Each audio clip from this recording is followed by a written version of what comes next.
I just returned from Colombia and Panama to visit and assess the Darien Gap. It is a major national security threat to the United States, in my view, because the people that tend to cross through there are from all over the world, including China and every nation of the Middle East. That's where they're coming through, including all of those who are on the terror watch list that we've been tallying by the hundreds in the last few years. I went there because Panama's got a new president, and that president has made a major U turn on the gap. He's claiming he's going to close it, he's going to shut it down. And he started doing that on July 1. He asked for U.S. support. He needs financial support for the deportation flights that are a central ingredient to closing the gap. I gave it a couple months and went down there to see how things are going.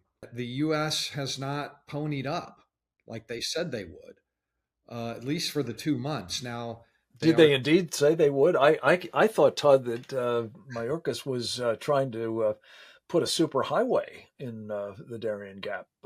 Last time I checked.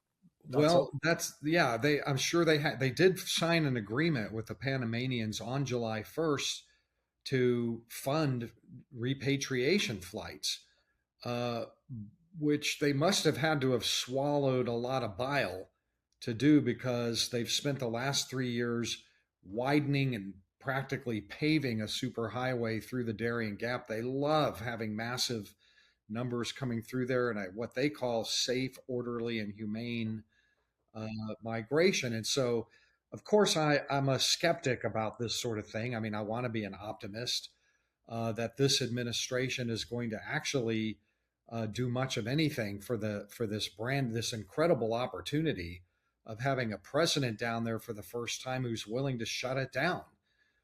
That's a national security move of a high order for us to shut that thing down, help them shut that down.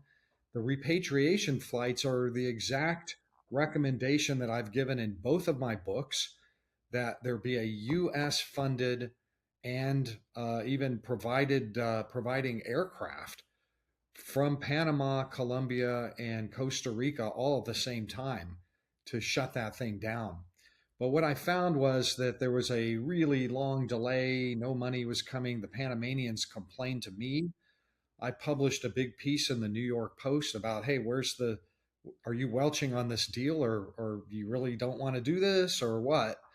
Biden Harris administration, because there is a lull in traffic down there, but only the normal lull that you would see whenever there's a major policy shift like the one we've seen.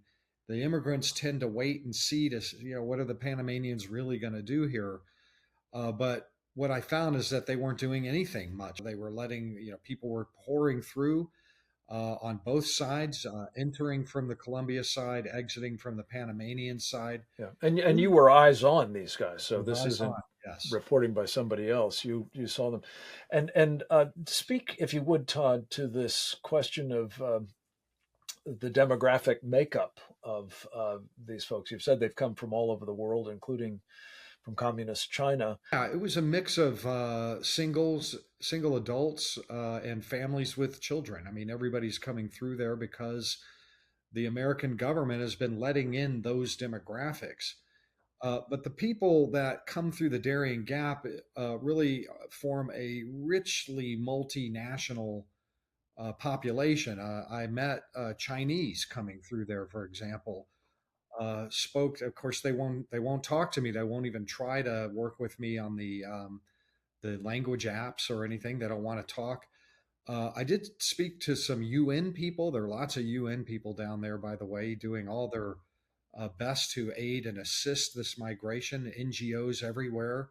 Everywhere I went were the NGOs, and I asked them, what's the story with the Chinese coming through? And the answer I got was that they're all extremely wealthy, highly cash rich, wanting for nothing. They're paying for the highest level of transportation and hotels and everything, going through, and never talk, never answer surveys, never want to have anything to do with anything. I met people from all over Africa, But Benin. on the Chinese, Yeah. Were they generally unaccompanied men and moving in Yes. groups, as we've heard as well? Yeah. The ones I saw were single men. I presumed that the Biden Harris administration would go all in with the Panamanians until November 5 because they are very interested in slowing the flow. They've got this deal with Mexico that has substantially slowed the flow. They cut a deal with Mexico in December. Biden himself went down there, then Mayorkas and Blinken both went down there, and they immediately the Mexicans started scraping up off of their northern border with ours tens of thousands of illegal border crossers, intending border crossers, and forced them onto planes and buses and shipped them south to their southern provinces and blocked them in there. Probably 100,000 of them are just piled in down there behind militarized roadblocks. This doesn't sound like a permanent solution, though, No, is of it? course not. So, do you think is it cynically, basically, just trying to ameliorate the situation for the next couple of months? Of course, that's exactly what it is. In my humble opinion, that's exactly what it is. They're of course not saying that. They're not even copping to that the fact that they cut a deal, but they did cut a deal. It was even 60 Minutes had the Mexican president acknowledging there was a deal and asking for $20 billion. Well, the deal in Mexico shows they needed no legislation. There's no bipartisan legislation required. Work with the Mexicans and the Panamanians, and you're done. Do remain in Mexico as which is already fully vetted by this all the way up to the Supreme Court legally.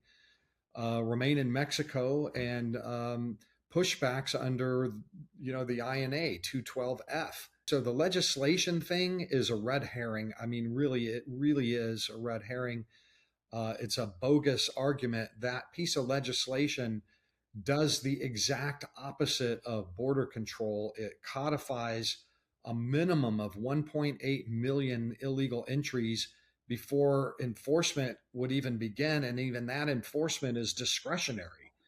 So it's just a complete bogus piece of legislation. One more thing about that is they keep touting, we're going to hire all these Border Patrol agents, but those agents are to process them in, not to block Right. them, not to It's block not going anything. to solve the problem, in other words. TODD BENSMAN, thank you for your great work on this on both sides of the border. Come back to us soon.